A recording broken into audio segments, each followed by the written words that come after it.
Hi.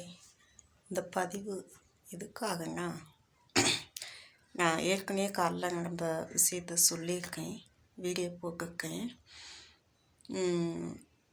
மருந்து எடுக்க போனேன்.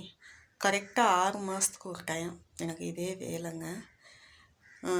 அதெல்லாம் சாப்பிட முடியாது, தூங்கவே முடியாது, கை கால் ரொம்ப வலிக்கும், உடம்பு முடியாமல் போயிடும்.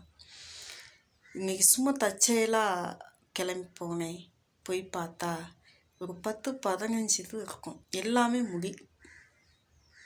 இன்னும் கொஞ்ச நாள் விட்டா ஆளு காலி. இந்த பூசாரிங்கெல்லாம் இந்த மாதிரி எழுச்சி விடாதீங்க, ஒரு குடியெல்லாம் கெடுக்காதீங்க, பேய் ஓடுங்க, நல்ல விஷயம். காய்ச்சல் வராங்க, மந்திரிச்சு கயிறு கட்டுங்க, நல்ல விஷயம். ஏங்க, அடுத்த குடியெல்லாம் காசை வாங்கிட்டு எவனாலும் எதனாலும் சொன்னால் செஞ்சு வச்சுருக்கீங்க. உங்களுக்கெல்லாம் அனுப்புங்க இருக்கா இல்லையா சொல்லுங்கள். பின்னாடி உங்கள் குடும்பம் தலையணுமா வேணாமா?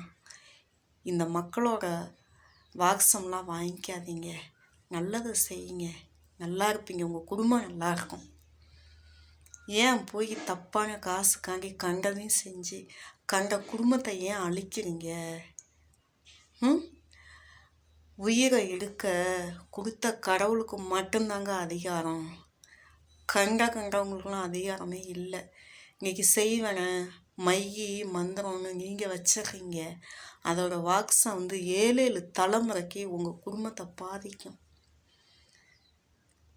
ப்ளீஸ் அதெல்லாம் செய்யாதீங்க, அந்த பாவத்தெல்லாம் ஏற்றுக்காதீங்க, நல்லதை செய்யுங்க, நல்லா இருப்பீங்க.